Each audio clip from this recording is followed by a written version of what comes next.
আসসালামু আলাইকুম।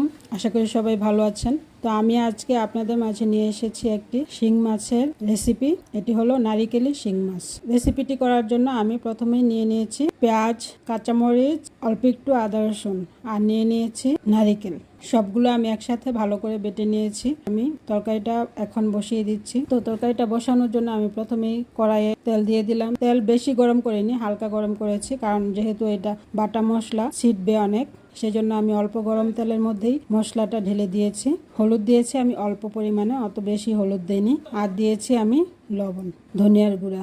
মশলাগুলো ভালো করে কষিয়ে এর মধ্যে আমি দিয়ে দিলাম শিং মাছগুলো। তো শিং মাছটা কতক্ষণ নাড়াচাড়া করে মশলার মধ্যে, তারপর দিয়ে দিলাম পরিমাণ মতো পানি। পানির পরিমাণটা একটু বেশি দিয়েছি, যেহেতু এটা নারিকেল, এটা একটু সিদ্ধ হতে হবে। তারপর আমি ঢেকে দিলাম। ঢেকে দিয়ে আমি কতক্ষণ রান্না করলাম। রান্না করার পর একটু পানি শুকিয়ে আসার পর দিয়ে দিলাম আমি কতগুলো কাঁচামরিচ দিয়ে আরো কিছুক্ষণ রান্না করে আমি তরকারিটা বাটিতে নামিয়ে নিলাম। ভিডিওটি ভালো লাগলে লাইক, কমেন্ট, শেয়ার করে গ্রামীণ হাসিলের পাশে থাকবেন। আল্লাহ হাফিজ।